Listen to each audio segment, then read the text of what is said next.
It's just different. Hopeless at one point and then have an opportunity to make you go harder, make you get in that booth and just really express that hopelessness. Like, man, y'all don't understand. This is like, you know what I mean? You dig from a different place.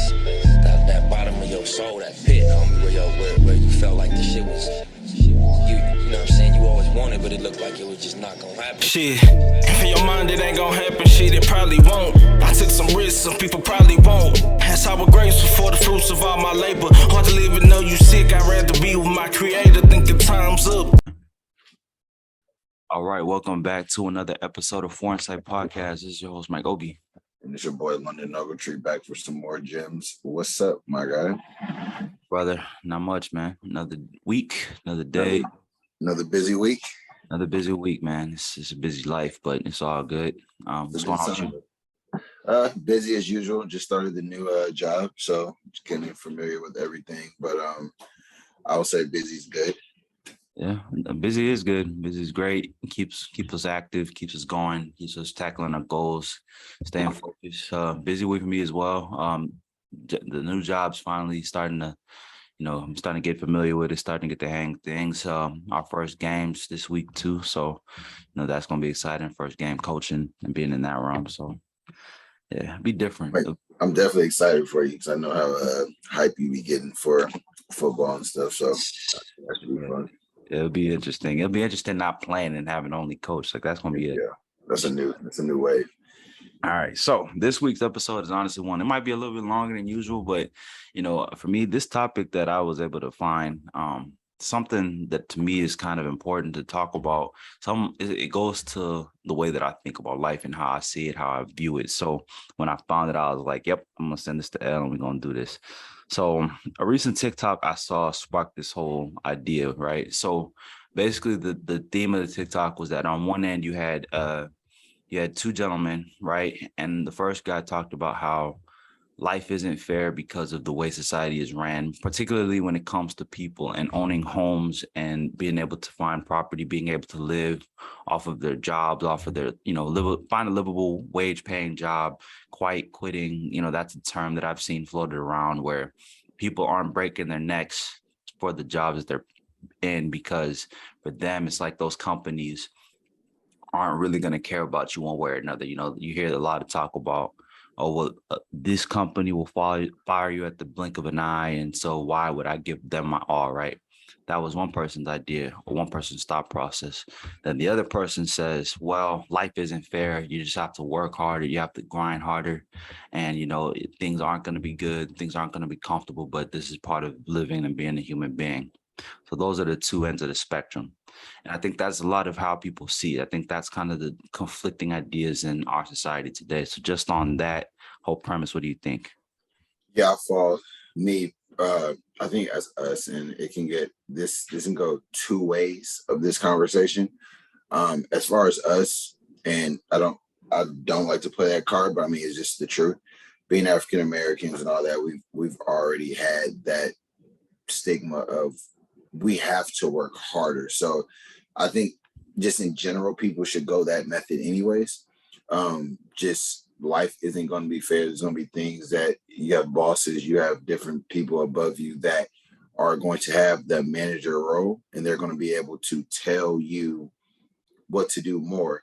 But what you have to do is learn how to suck that up and kind of work a little bit harder and say, well, maybe I won't be in this role forever. If you're in an entry-level role, then you get to a mid-level role, then you get to a senior level role. Then once you start getting to that role and building the credibility in your work, then that manager is going to start trusting you. But for me, what I did was I'm like a sponge on the wall, fly on the wall, always can learn. And once I bring what I bring to the table, a lot of people start to understand what I can bring to the table. And also if there's like happy hour events, there's social events, I always recommend people showing up and showing face, because what I've noticed is a lot of boss and managers will be like, well, this guy came here to a happy hour to kind of converse with his colleagues. We like that. So over time, they will like you from that, because as you know, they might be a boss in the office. They might have rules, this and this, but at the end of the day, all of them are people.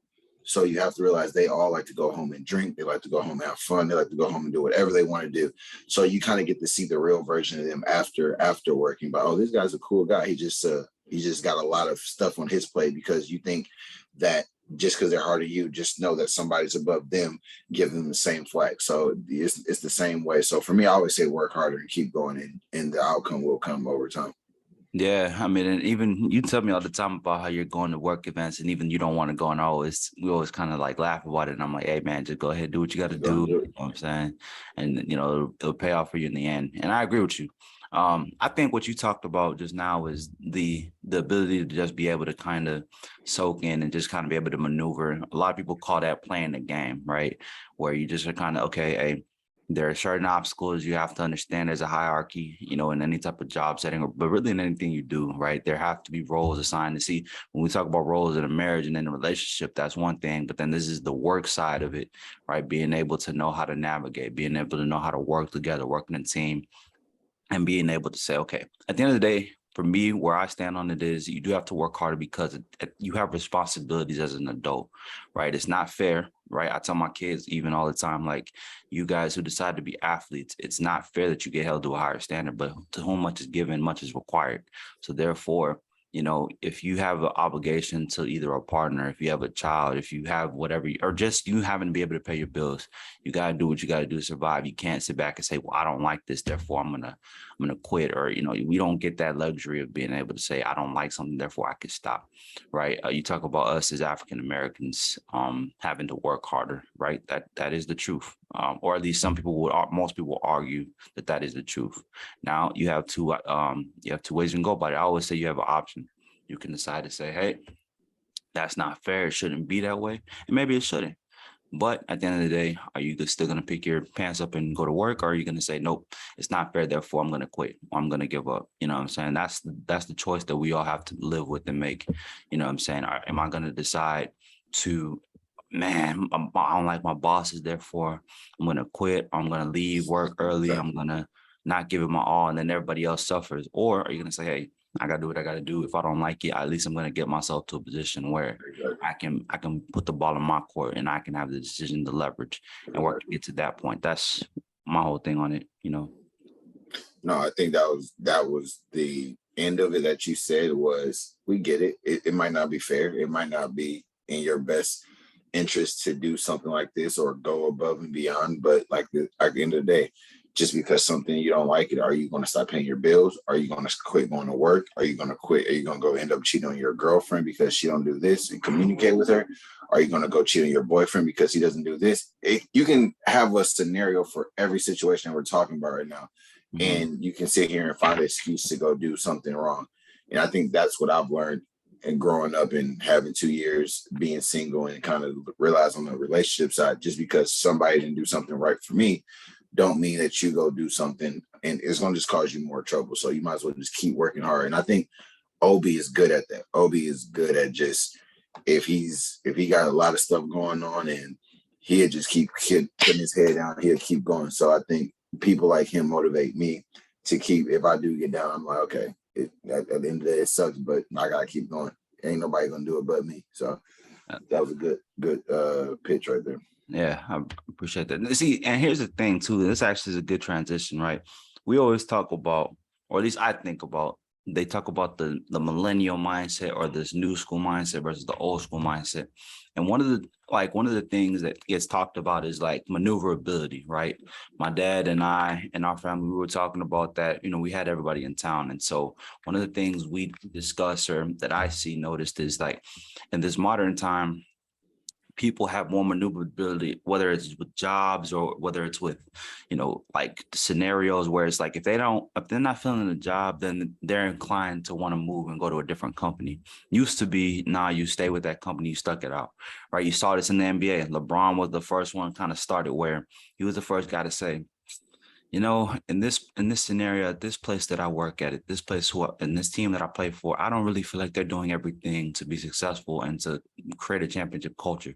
Therefore, I'm going to take it into my own hands, and I'm going to empower myself to be able to put myself in a winning situation, right? And many people, even to this day, still hold that over him, like, nah, you gave up, you quit when it got hard, right? Then you look at the way most of the new school minds think.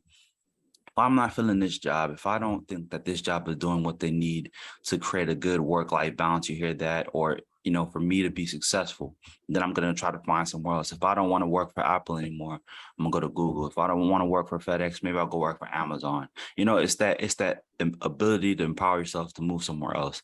There's some people who agree with it. Most of the new school minds agree with that. Then there are those in the old school said, you guys are being lazy. You don't want to stick it out. Where do you fall on that conversation? I just want to start off, but that was a great analogy with the whole LeBron and everything and tying it together with work. But there's two sides to it. Mm-hmm. I agree with both sides. I agree with how the old school say that the old worth ethic way is very traditional, and I think that's the way that we should. There's a lot of millennials now who do not have the work ethic that they had. I will agree with that 100%, me included. There's times where I get weak-minded, but I'm so glad that my dad kept on me, like, go cut this grass, go do this, go fix this car with me, just have chores. So I got that work ethic in me. But what the difference is with the old school and the new school that I applaud the new school is we don't take no for an answer. Yeah.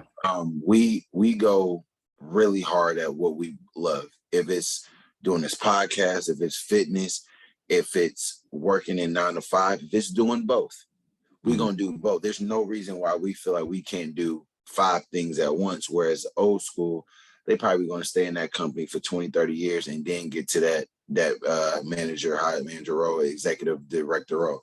Whereas me, I started off entry level and I was like, this ain't it. I can see they going to give me 3% increase in my pay. I ain't going to get the increase I can go by going to apply for a different job and getting a better salary, which that's what I did. Mm-hmm. So for me, I got better benefits, and I just kept flipping. I used it as, and me and my homies do, we talk about this, is we play 2K and we play association where we learned how to trade players. And I looked at that like work, and it sounds horrible. When I was going to interviews, I was like, I started off at 50, I started off at 82 a year, and now I'm at where I'm at now. Mm-hmm. And it was like, every time you had to know how to angle yourself and present yourself in the best situation to keep getting more and more and more. And now it doesn't stop. And I think us millennials, and you're good at this too, you was like, I'm at this now, I'm coaching on this, but that doesn't stop you from continue to keep going for more and more. Not saying people that's older don't keep going, but I think there's going to be a lot of more rich individuals at our age than it was back then. But what we lack that they have, that's great, is the work ethic. They got that 10 times out of 10 out of us. I think we try to take the easy way out. We try to use networking to try to get handouts. And luckily for me, we have that.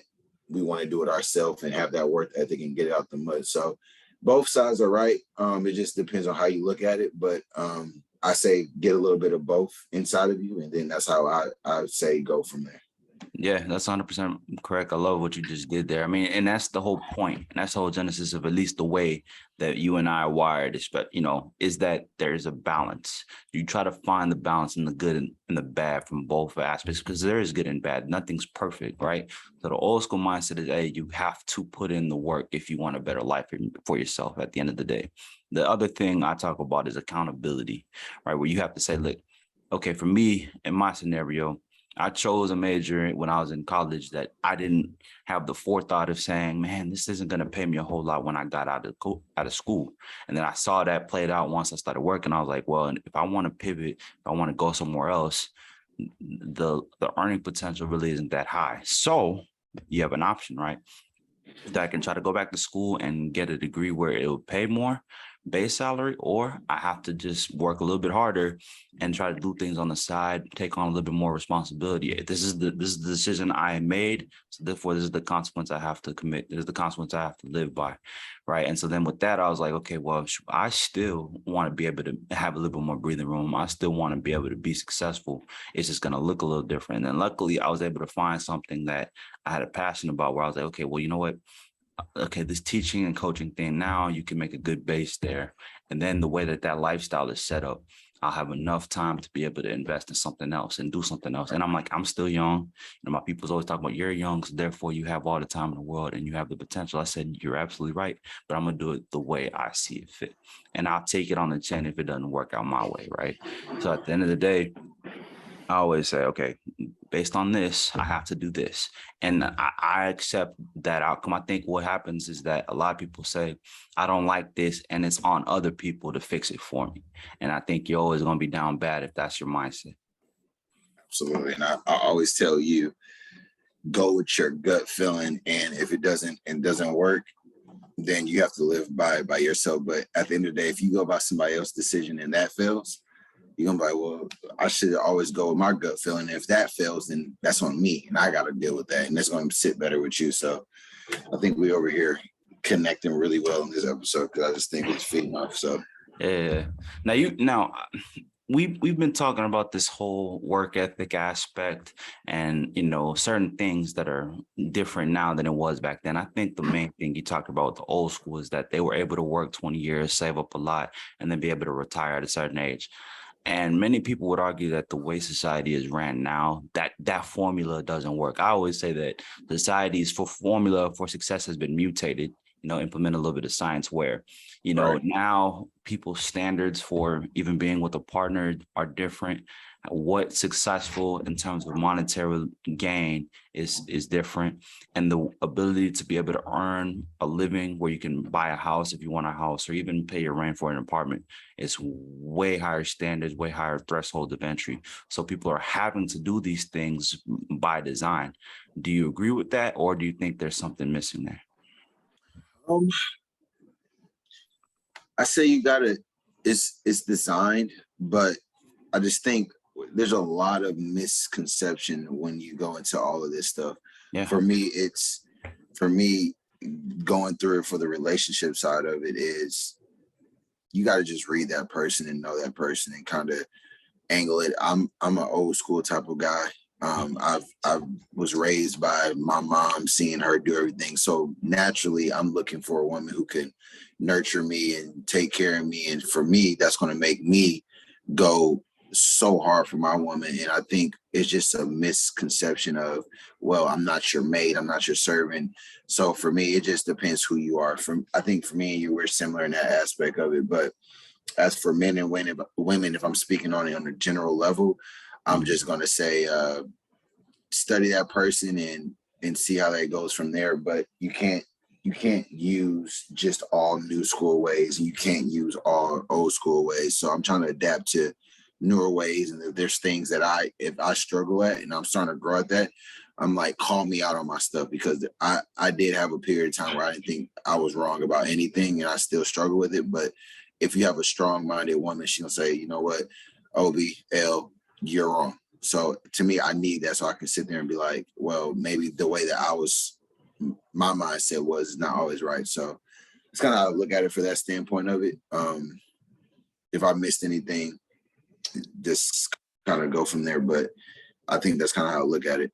Well, you tied it into relationships, and we can kind of expand on that and get to that aspect of it all, right? I think what happens is that I had this conversation recently, actually, is that relationships in general, or even marriage or whatever, it's not about people being in commitments anymore. It's a leverage play. It's like a business, right? Which in essence, yes, in my opinion, marriage is in many ways a business decision, but it gets too much to be this tit for tat where it's like, well, I need to have the higher power. No, you need the higher power. We had this conversation, homeboy and I and some ladies, where we were like getting married before kids or getting married after having children, right? And then we got somehow where it was like, in order to be married, do you have to sign the marriage license, like the paper saying you're legally married, or just being able to have the ceremony where you're getting married under the premise of being one under God? Isn't that enough, right? And then there were the women who said, well, you have to have the paper signed, otherwise we can't be together, we can't be married. And so then the thing I always try to throw at people, or the thing I always try to present, I presented in options. I said, is it about being with the person and being with the partner, or is it about getting that piece of paper signed? Because if it's about getting that piece of paper signed, I question if you're really getting married for the right reason. You feel me? So it goes to the same thing. What's the end game? What's the reason? What is the purpose for you doing what you do? So like you talked about never feeling like you're wrong, right? Previously in past relationships, what I always say is that if you have a reason for something, I'm always going to be able to ask you why, right? For a woman, I want this to be the case. Why? If you can tell me why and it makes sense, then okay, by all means, we can do it that way, right? Or I'll be able to say, well, this is the way I see things. I'm never going to say I'm absolutely right, but it's that ability to have empathy, deference, and then conversation, communication, right? Not I have to be this way and then you ultimatum me or I ultimatum you. That's never going to work. That's never going to be healthy. That's never going to create a successful marriage or relationship, because now you're getting into something under the premise of leverage rather than commitment and love, right? That's my whole thing. So to kind of bring it all home is that people have to look at the reasons and the motivation for why they do things, right? Why do you work the job you do? Is it to pay the bills and that's your sole premise? Then fine, no problem. Are you with this person because you actually see a future with them? Or do you just want to be married because, you know, you just want to have fun and be able to say that you have somebody? All of those things is what people just have to be authentic and honest with themselves about. And I think with that, you'll have better outcomes because now you're not being disingenuous. That why, everything you said I heard, but that to me stood out the most is I'm big on asking, gotta hear why. Like if you just sitting here arguing with me and telling me something and you can't explain why, it's gonna be hard for me to be like, I'm wrong. So when I sit there and have debates with people and I'm like, why? Like, why do you feel this way? And I just hear like I don't know. It's just, I'm like, well, because this is why I think I'm right. And then to me, it goes into, for me, I said, technically you don't need a piece of paper to be married. And I get it. You want to do it for financial purposes, whatever, and just say you have it. But I think a lot of women do look at rings as, look what I have, and look at this. If you start speaking on prenups, a lot of that stuff gets taken as, oh, you're planning for our divorce. No, it's almost like I heard somebody say, you don't get a car and don't get car insurance. You don't plan on getting a car accident, but you get a car insurance just so if that does happen, you're covered. So to me, that's when I heard that analogy, I was like, that's what it is. And I'm like, I'm not gonna say I'm gonna do that with every woman that I probably get with, but you never know a woman's intentions or a man's intentions. So for me, that marriage stuff is very strong. I don't know people's intentions on marriage, but for me, on that marriage side, I know it's off topic, but I just look at somebody I can settle down with, and basically I don't want to work my whole life. So I want to just travel, have fun with like my homies, their wives. Like for me, when I get a house, invite you over. Hopefully you have a wife and kids. Invite Blake over. He has wife and kids. All my homies travel. Let's go. That's, to me, that's life for me. So that's why I get married, and everybody can have fun that way. And then of course me and my wife will have fun in our house, but that's my purpose. So if I see anybody not being genuine like that I'm with, I just would be like, well, this just don't seem like it's going to correlate. So yeah, and it goes back to the initial point, is that we work to get to a point where we can be successful, and then being successful, then you present yourself in the best light to the world, to a potential partner, right? And then as far as our approach to being in relationships, married, whatever the case may be, it has to be that you're with someone who's genuine, who understands, who's relationship minded and marriage minded. I always talk about that, right? Not just to say, oh, I have a husband, or I have a ring, or I was able to have the wedding ceremony, right? Life is long, and you're going to be with this person for a long time. Are you guys compatible? Do you really want to be with this person? If you don't want to be with this person, then you're not going to be committed to make sure things work out. You're not going to be committed. And then at the end of the day, like when it comes to, why do I have to do this? Why do I have to do that? Why do I have to cook? Why do I have to clean? It shouldn't be like you see that the choice. This is what role has been established. This is what enables us to have a happy home, a healthy home, right? And those are things that you have to, at the end of the day, it's all about communication, right? You have to be able to have these talks as you guys are dating, as you guys are together for a long time. Hey, I'm not saying we have to get married tomorrow, but what is your perception on marriage? Do you need to have a big wedding? Do you need to have a wedding ceremony in general? Or do you just want to go and just say, hey, we're married, let's go get it signed off? Maybe you have a private marriage, right? Do you have to have that paper signed? Is that a deal breaker for you? Yes, no, okay, bet. This is what we have carved out. And then you already have that established when it does come time for you guys to get married. But if you never have that conversation, if you never have that breakdown, then all of a sudden it's like you're with this person 1, 2 years, 3 years, whatever the case may be. Then it comes time to get married. It's like, well, I want this to be how it goes. Well, but we didn't agree upon that. Well, it's either this or else. And then now, you guys end up breaking up, whatever the case may be, you bicker, or then you get married under false pretenses. And then you see all these marriages that, flame out after only a few years. I feel like it's because they really didn't know who they were getting married to. They may have been able to, they may have been able to like each other and be able to get along, but then you realize that, oh, wait, this person actually has tendencies that I don't really agree with and expand upon. That's why I say it's very important to get to know your partner at the end of the day. It's not like I'm getting married just because I'm not getting married just because I don't want to commit. It's like I gotta really see who it is that I'm building a life with, because I anticipate myself having a wife and then having children, and gosh forbid, knock wood, that I have to put my kids through divorce, put them through that. So that's why I'm very diligent on making sure I do it right as best I can. And then from there, I think everything will flow smoothly. That was beautiful. You need to clip that.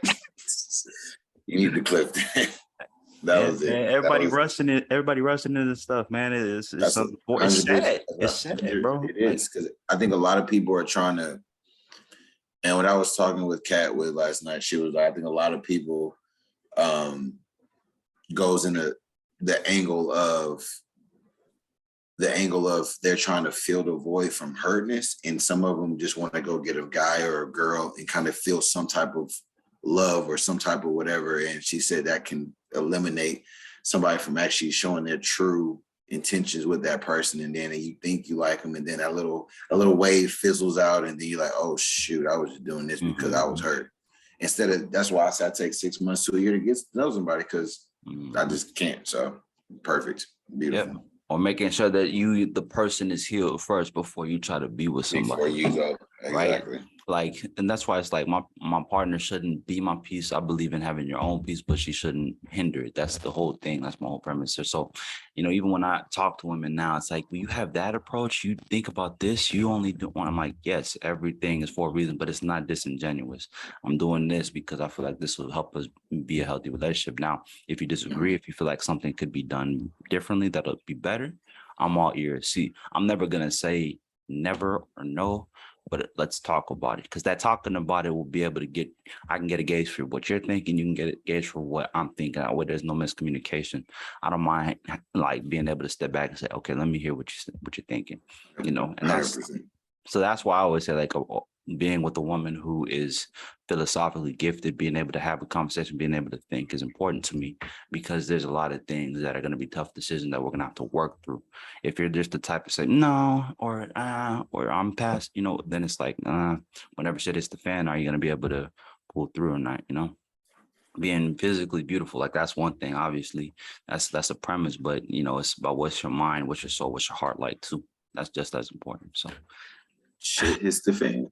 Yes, sir. Anyway, we've kind of tackled everything. I mean, we got through it all, kind of through our monologues, covered every topic. So I guess at the end of the day, just to wrap it up, so we have two conflicting schools of thought. I'm not overworking myself. Life isn't fair. Life's hard. So therefore, what are you going to do? Right? There are those who say you got to navigate, pivot, don't overwork yourself. There are others who say, hey, man, you got to pick yourself up by the bootstraps and keep on going. At the end of the day, my opinion, is that there just has to be a balance, right? If you feel like you're in a situation where it's not healthy, it's not, feasible, you can't do it, then try to put yourself in a situation where you can either move on or go somewhere else or pivot somewhere else.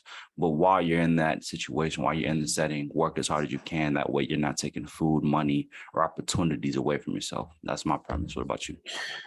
Yeah, I think for me, it's work hard. Don't stop working hard, because even if you go through trials and tribulations and you feel like you're down and out and nothing's going to happen good for you, before you know it, God can bless you in the matter of days, and your life can turn around in one day.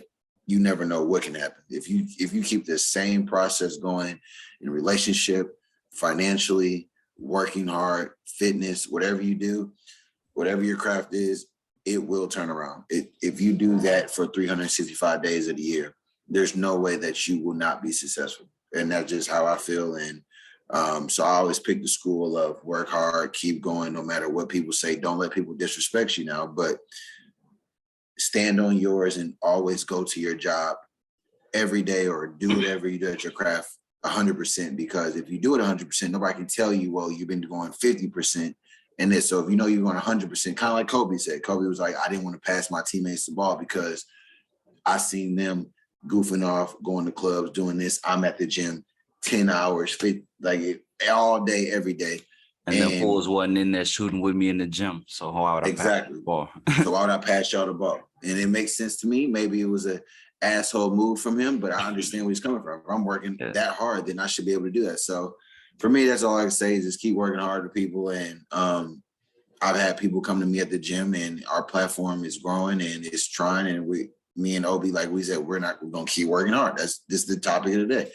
Just because we're not the number one podcast does not mean that it can't change in one day. So we're never going to stop doing that. But same for you guys is I got people who come to me and say, man, I listened to y'all podcast, man, that really did something for me. Me and Obi, if you can change one person's life, for me, that's all it is for me. So we're not going to stop. And for us, we're not even at the top of our pinnacle where we think we can go. So once we start getting I want to make sure Obi got all his stuff together, make sure my stuff, and we get a studio. And then from there, I think the sky's the limit. So use us as a testimony to that and keep going. So that's just how I got to say for the end of the show. Sure enough, yeah, we're all growing together. The family's all witnessing this in real time, watching our growth and our maturation, even from when we first started, even when I started season 2, when we started podcasting together, just the way our minds have evolved and how we've evolved, and hopefully how they've seen the show kind of take on a different light. And hopefully is what I want people to get at is that it's not easy and it's not always a straight line, but you keep working, you keep grinding, you keep working hard, you keep doing what you're supposed to do. And the fruit is worth the squeeze, the juice is worth the squeeze, and your labels will pay off. Keep going. 100%. All right. Well, that'll do it for this week, y'all. Again, we appreciate you guys listening, tuning in, tapping in with us. You can catch us on Instagram, tapping with us there. Follow us and give us your episode suggestions. We'll get it done for y'all.